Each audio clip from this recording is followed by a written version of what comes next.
Guys, hindi pa kami maalis. Pero, mukhang wala pa akong katabi. Oh, wala akong katabi, guys. Sana wala talaga akong katabi. Ang saya, di ba, pag wala akong katabi. Makakahiga. Makakahiga ako, guys. Pag wala akong katabi, makakahiga ako pag ganyan. O, di ba, ang saya. Ayan, wala akong katabi. Wala akong katabi para komportable ako. Di ba? Hindi ako hirapan kung may dadaan. Kaya lang, di pa ako nakakasiguro. Kasi, hindi pa kami lumaalis. Pero, ang maganda ay wala akong katabi. O, di ba? Ang galing mo kung wala akong katabi. So, anyway, ayan, nandito na yung mga ibang pasahero. Nakikita nyo. Hindi ba nag-i-start na matulog? So, hindi ba, nakikipag-chat. At ako naman, naghihintay ako ng katabi. Wala pa akong katabi. So, hintay-hintay lang ako ng sino ang pwede kong katabi. Joke. So, tingnan nyo ang mga katabi ko doon. Diba? Hindi katulad dati na,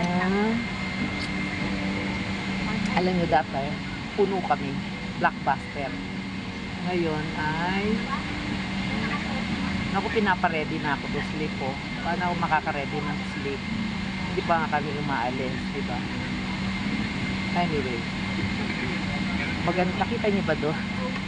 Galing ako sa sa business class. Pero hindi naman ako umupo. Umuupo lang ako sa business class pagka nagdi-disembark na kami. Naghihintay ako doon ng wheelchair. Pero pagka mga ganito, baka bigla akong sipain. Tiyum! Please ka dyan. Wala kang pay para mapunta sa business class. Oh Lord. Anyway, mag-aalas 12 na yata dito. Oh, 23 na. Aalis kami ng 23:45.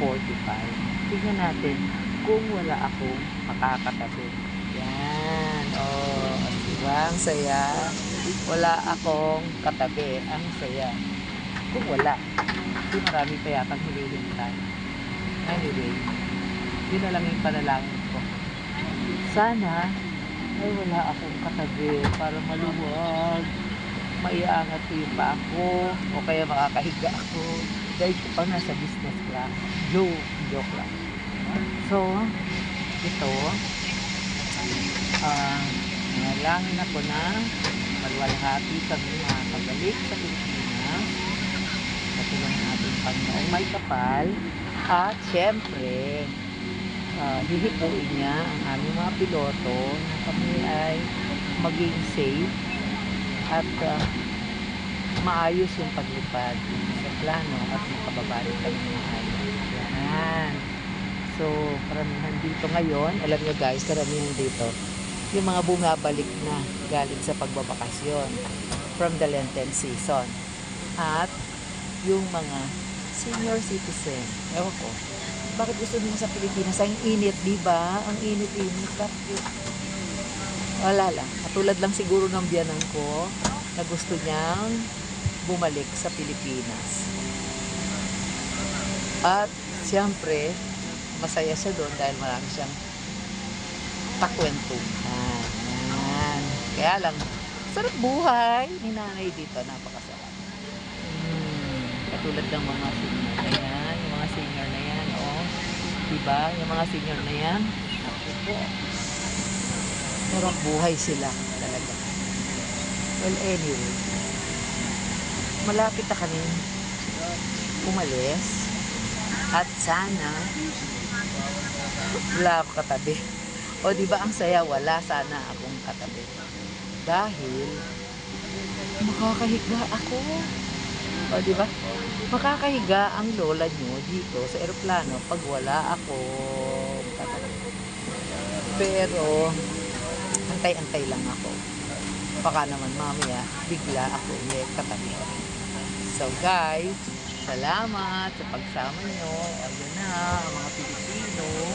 Ayan, ang mga Pilipino na naghintay. Hindi kami puno. Maktiyak yan. Makalug kami ngayon. baka mabagal. Yun. Kaya kami mabilis pala, nung pagpunta dito, kaya kami mabilis dahil punong-puno kami. Ngayon, dahil konti lang ang pasahero, tingnan nyo, kahit sa business class, konti ang pasahero sa business class, so, hindi puno ang business class. So, dahil konti lang ang pasahero, kaya, kakalug-kalug kami ngayon. Medyo mabagal. Mabagal siguro ang takbo dahil maraming air pocket, no?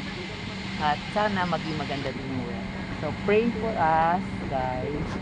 Salamat sa patuloy nyo pagsuporta sa vlogs na ito at sa lahat ng mga ipinopost ko dyan sa Facebook. Kahit hindi madalas. Minsan nakakalimutan. So, again, bye to you. We'll be back. Bye-bye. Until my next vlog.